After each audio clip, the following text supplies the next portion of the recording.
17 e o 18, que diz assim: e eles serão meus, diz o Senhor dos Exércitos. Naquele dia que farei, serão para mim particular tesouro. Poupá-los-ei como um homem poupa a seu filho que o serve.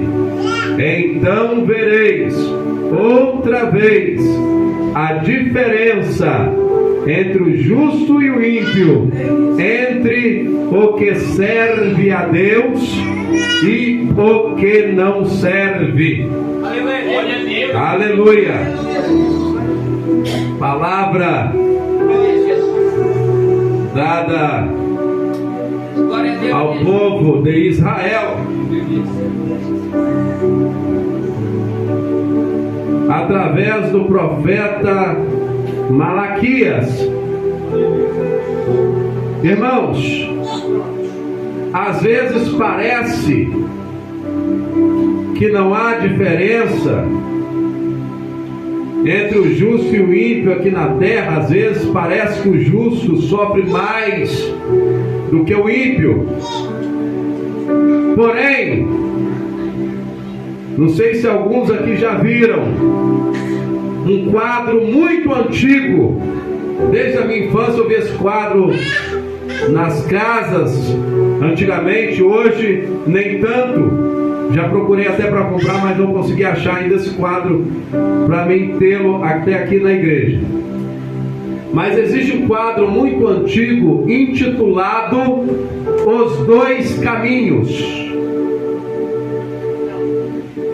E esse quadro retrata o destino final das pessoas. Um paradoxo de dois estilos de vida. De um lado há um caminho largo, há um caminho cheio de prazeres, festas, facilidades.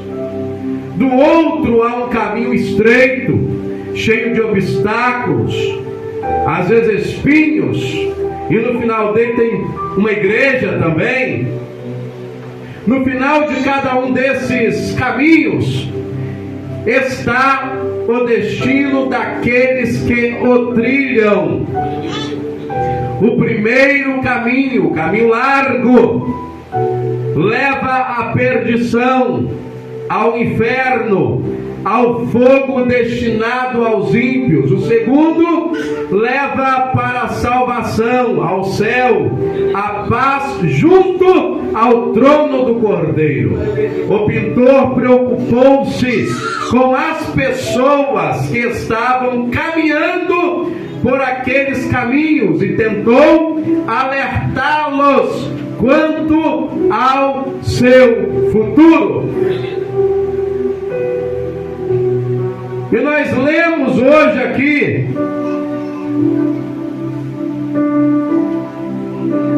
a diferença.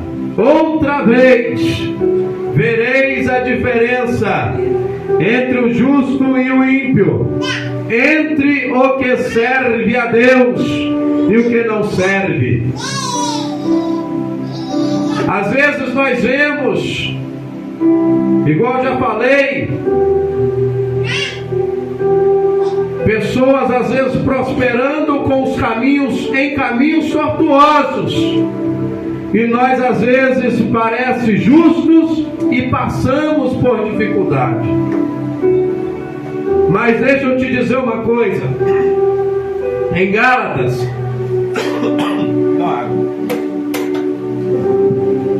em Gálatas,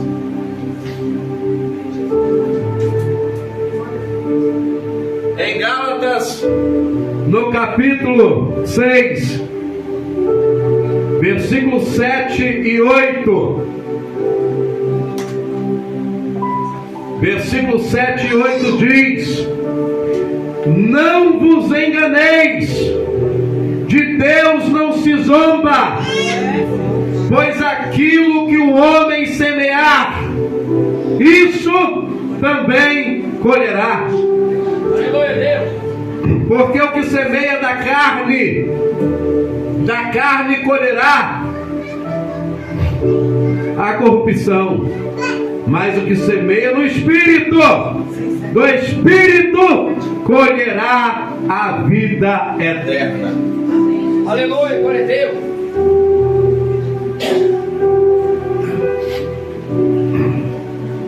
A presente mensagem nessa noite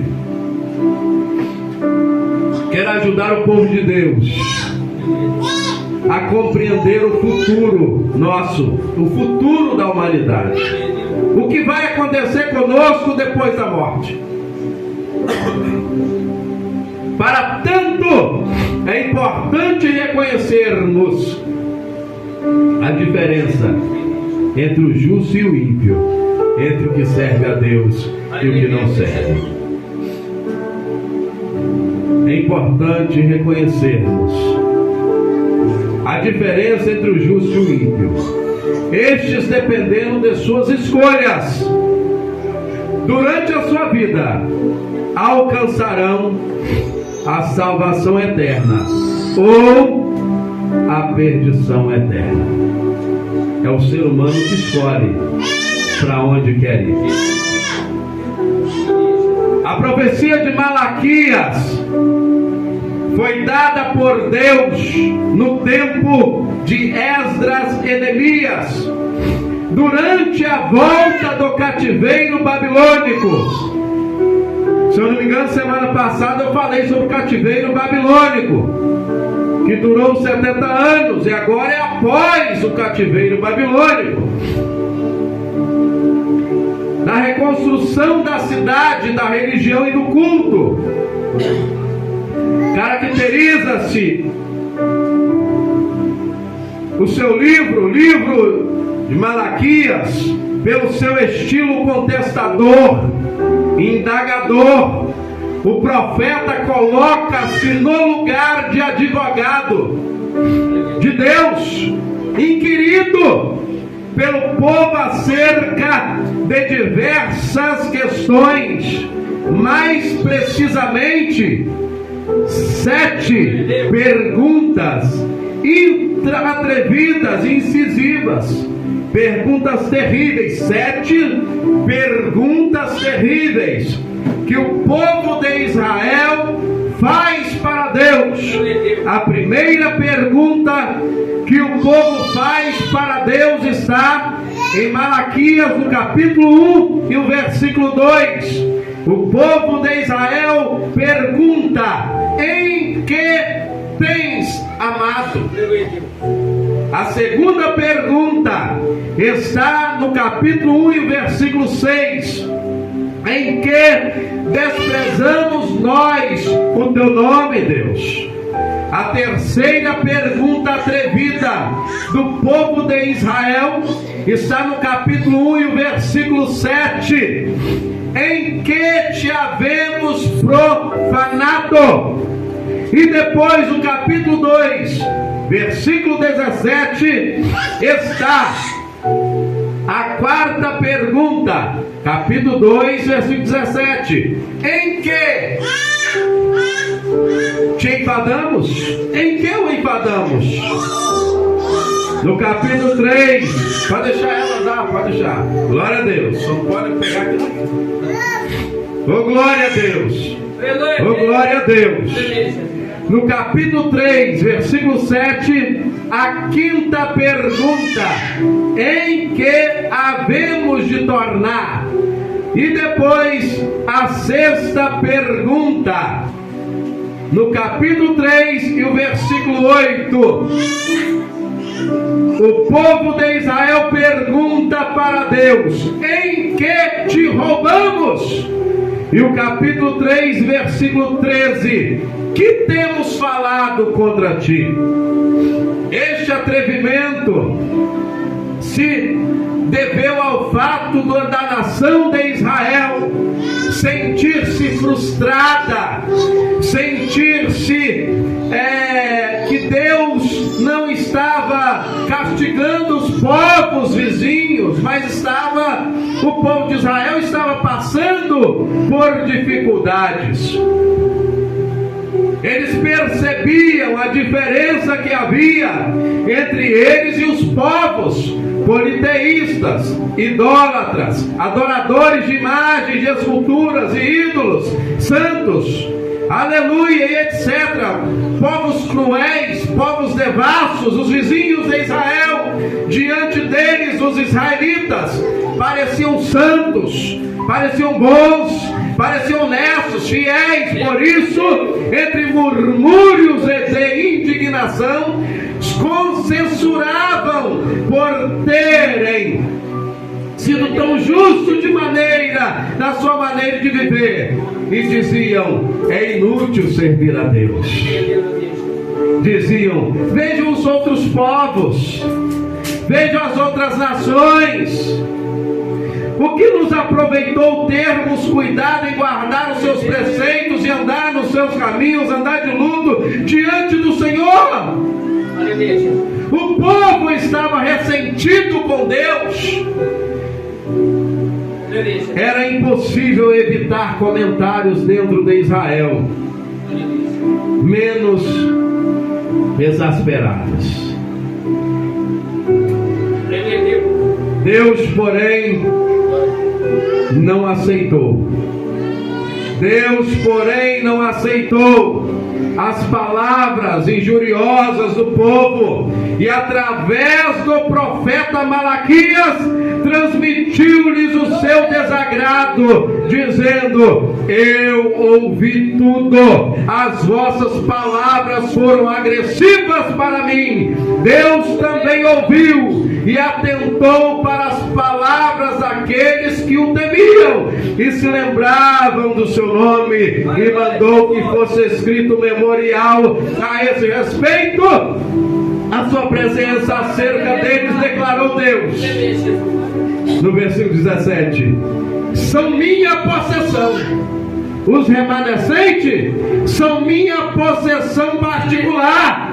Naquele dia que preparei, diz o Senhor dos Exércitos, poupa-los-ei como um homem poupa seu filho que o serve. Mas no versículo, aleluia, e o versículo 17 ainda, voltando-se para os que aborreciam, declarou decisivamente no versículo 18: então vereis outra vez a diferença entre o justo e o ímpio, entre o que serve a Deus e o que não serve. Há uma diferença. No futuro nós veremos a diferença entre os que servem a Deus e os que não servem.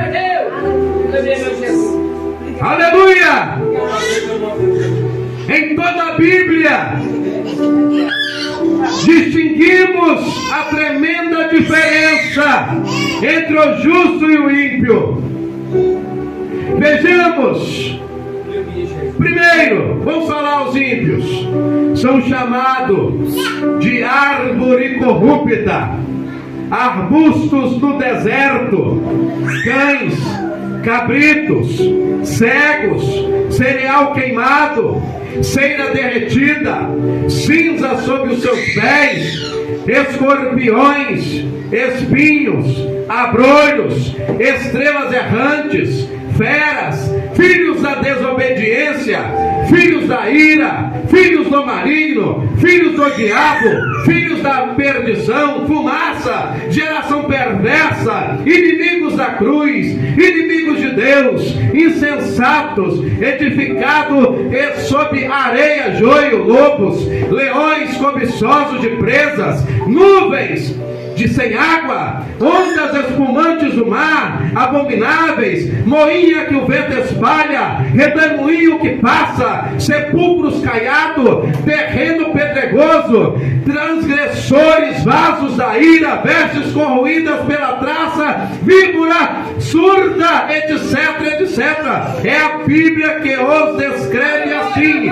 Mas os justos são chamados de o sol, as estrelas, o monte Sião, embaixadores de Deus, Deus, homem de Deus, olíbano, tesouro, joias, ouro, vasos de ouro, vasos de pedra, pedras de uma coroa, vasos de honra, pedras vivas, criancinhas, escolhidos, filhos obedientes, filhos da luz, filhos amados, herdeiro, instrumento para a honra, luzes, membros do corpo de Cristo, lutadores, servos bons, orvalho e chuva, aleluia, jardim regado, ramo de oliveira, aleluia, romãs, lírio, árvore plantada junto ao ribeiro, cedro do Líbano, palmeira, oliveira nova, oliveira, aleluia, aleluia, árvore frutífera, cereal, trigo, soldado de Cristo, sal da terra, luz do mundo, embaixadores do rei, cidadãos dos céus, remidos do Senhor e vasos de misericórdia. Então vereis outra vez a diferença entre o justo e o ímpio, entre o que serve a Deus e o que não serve. Quem pode adorar esse Deus? Quem sabe adorar esse Deus que sabe a diferença entre o justo e o ímpio, entre o que serve a Deus e o que não serve?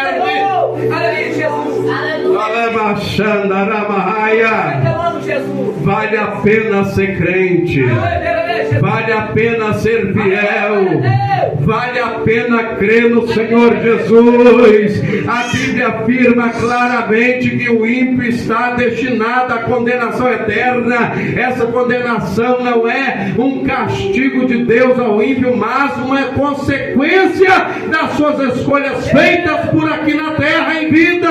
A Bíblia descreve ainda de várias maneiras o estado de sofrimento e de perdição do ímpio. Aleluia, fogo eterno, trevas exteriores, tormento, castigo eterno, ira de Deus, segunda morte, eterna destruição, banidos da face de Deus, pecado eterno, inferno. Tudo isso é a descrição do estado eterno de sofrimento e de perdição do ímpio. Naquele dia, o joio vai deixar de perturbar o trigo.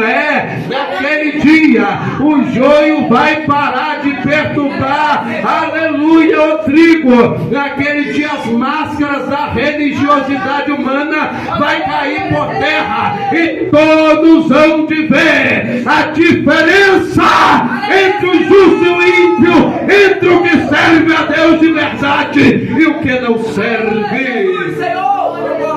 Está chegando esse dia. Está chegando este dia. Está chegando este dia.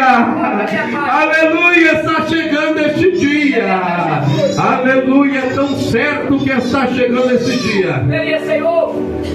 Que nós vemos que Jesus falou em Mateus 24, 36 em diante. Jesus virá como ladrão. Jesus virá a hora que ninguém pensa que Ele vem. Está chegando esse dia.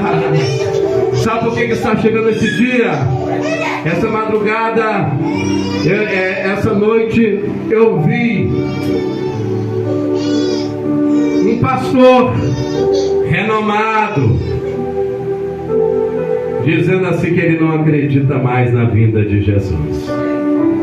Ele falou assim que os teólogos tal, que ia deixar os outros de queixo caído, mas ele não acredita. Eu falei, Jesus está voltando. Porque Jesus disse que a hora em que pensais que Ele não vem, era igual na época de Noé. Casavam, davam-se casamento, pensava que não ia vir o dilúvio.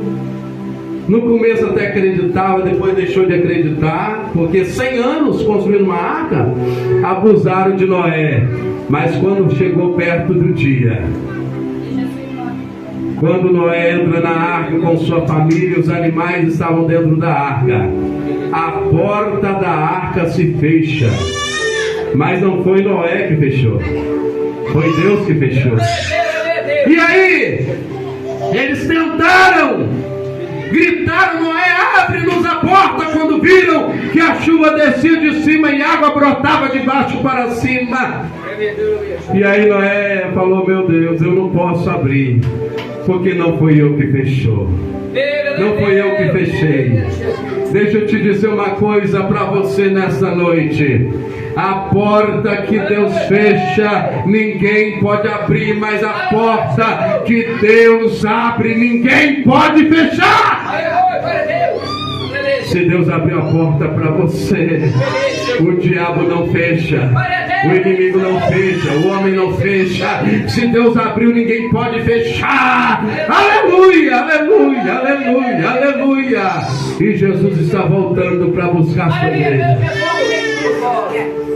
Está voltando para buscar a sua igreja. Está voltando para buscar a sua igreja. Aleluia. Está voltando para buscar a sua igreja. Quantos têm essa esperança? Levanta as mãos e dê glória a Deus nessa noite. Aleluia. A hora já se foi, irmãos. A hora já se foi. Mas terça-feira nós estaremos aqui. E nós vamos falar mais. Outra vez vereis a diferença. O que vai acontecer com o justo. Amém? Vamos ficar em pé e vamos orar ao Senhor. Oh glória a Deus, oh glória a Deus. Oh glória a Deus, oh glória a Deus.